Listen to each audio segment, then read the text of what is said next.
নমস্কার বন্ধুরা, মিনুর রান্নাঘরে আপনাদের স্বাগত। চলে এলাম আবার একটা নতুন সবজির রেসিপি নিয়ে।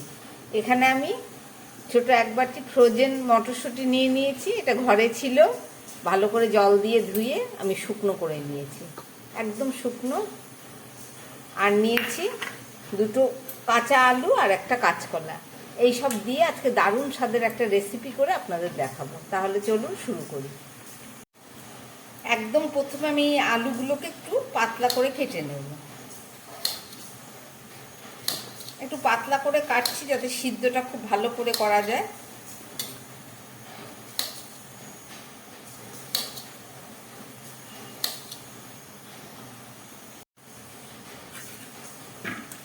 আলুগুলোকে সব কেটে নিলাম।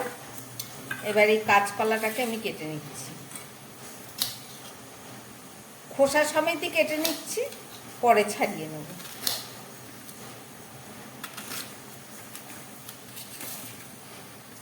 আলু আর কাঁচকলাটা আমি একসঙ্গে রাখলাম। একটা বাটির মধ্যে আমি হালকা একটু তেল মিশিয়ে নিলাম, কেননা কাঁচকলার একটা কষ হয় নিজস্ব, তাতে যাতে কালো না হয়ে যায় তার জন্যে। আর এর মধ্যে দিয়ে দিলাম আলু আর কাঁচকলা, আর দিয়ে দিলাম এই মটরশুঁটিটা। সব কিছু দিয়ে এর মধ্যে আমি দিয়ে দিচ্ছি গরম জল, আর দিয়ে দিচ্ছি খুব সামান্য একটু নুন। দিয়ে এটাকে আমি একটু সিদ্ধ করে নেব। চলুন, গ্যাস ওভেনের মধ্যে আমি এটাকে সিদ্ধ বসিয়ে দিলাম।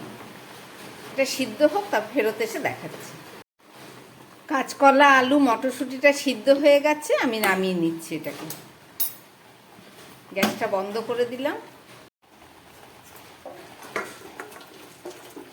জলগুলোকে ঝরানো হয়ে গেছে, এবার এগুলোকে ঠান্ডা করে আমি ছাড়িয়ে নিব। সিদ্ধ করা কাঁচকলা আলু আর মটরশুঁটি অনেকটাই ঠান্ডা হয়ে গেছে। এবার এগুলোকে খোসা ছাড়িয়ে নেব।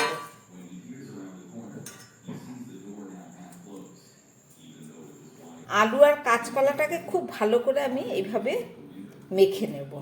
আলু আর কাঁচকলাগুলোকে খুব ভালো করে আমি ভেঙে মিশিয়ে নিলাম, যাতে দানা দানা না থাকে।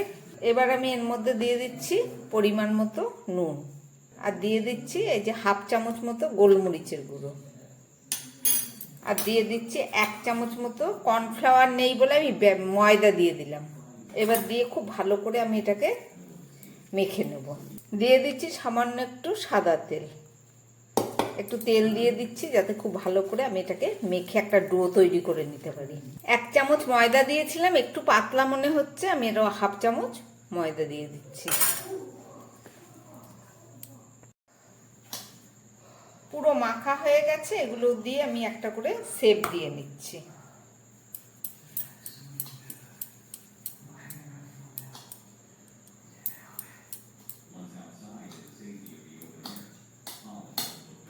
গোলমরিচ দেখা যাচ্ছে। এইভাবে আমি বানিয়ে নেব। কাঁচকলা আলুর পেস্ট দিয়ে এরকম ছোট ছোট করে আমি কয়েকটা বলের মতো ডিজাইন করে নিলাম। চলুন এবার রান্না করে দেখাচ্ছি। একটা বাটির মধ্যে আমি কিছুটা জল বসিয়ে দিয়েছি, জলটা ফুটে উঠেছে। এবার এই বলগুলো একটু নরম হয়েছে যেহেতু, আমি একটু শক্ত করার জন্যে এই বলগুলোকে এর মধ্যে একটু সিদ্ধ করে নেব।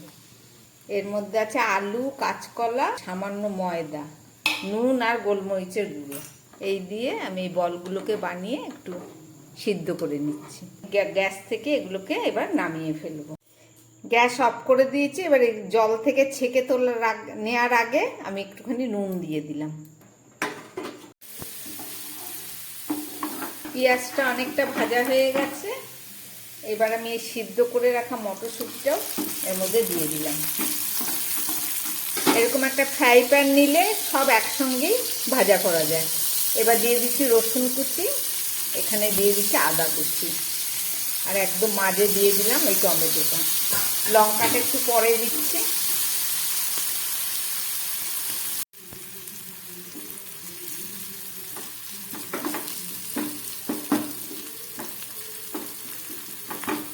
সব আমার ভাজা হয়ে গেছে। এবার আমি এগুলোকে একসঙ্গে মিশিয়ে দিচ্ছি।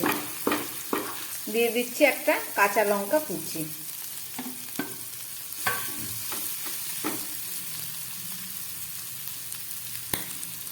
দিয়ে দিচ্ছি খুব সামান্য নুন, কেননা সব কিছুতেই নুন দেওয়া আছে আগের থেকে। দিয়ে দিচ্ছি 1 চামচ সয়া সস, আর দিয়ে দিচ্ছি কিছুটা টমেটো সস। এই 3 চামচের মতো টমেটো সস দিয়ে দিলাম। দিয়ে দিচ্ছি 1/2 চামচেরও কম একটু গরম মশলার গুঁড়ো। বাস, এইটা আমার একদম রেডি হয়ে গেছে। আমি এটাকে এবার নামিয়ে নিচ্ছি। সামান্য একটু জল দিয়ে দিচ্ছি।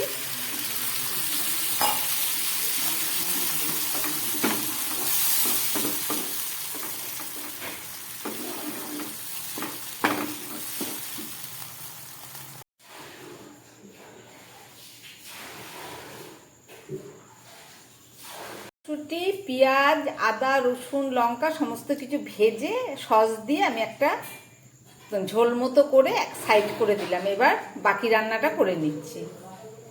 ফ্রাই প্যানের মধ্যে আবার একটু সাদা তেল দিয়ে দিলাম।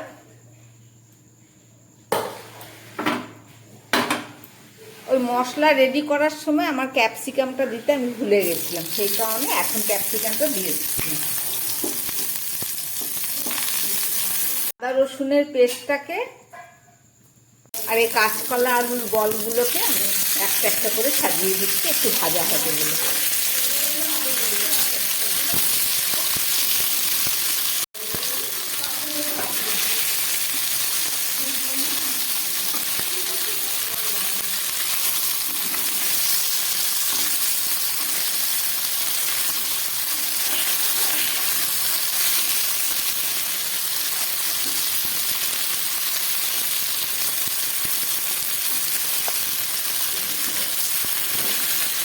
খুব কড়া করে ভাজবো না, খুব হালকা করে ভেজে এটা রান্না করব।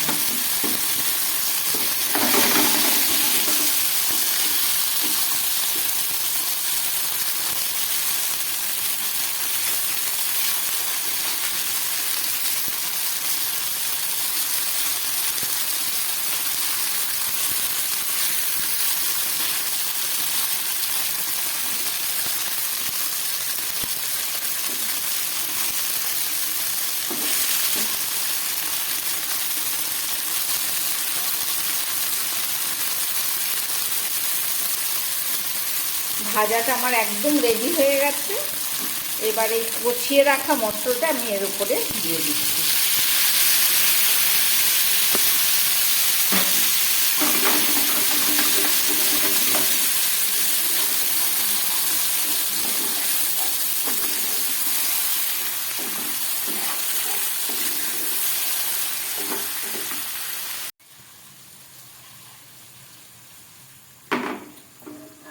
সবই সিদ্ধ করা ছিল, হালকা করে ভেজে নিলাম। আমার রান্নাটা প্রায় হয়ে গেছে। এবার আমি এটাকে একটু ঢাকা দেব। 2-1 মিনিট ঢাকা দিয়ে রান্না করি, ফেরত এসে দেখাচ্ছি।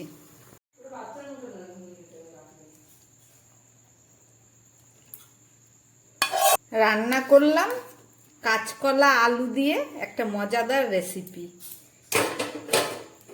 দেখুন বলগুলো একদম সফট নরম, দেখুন।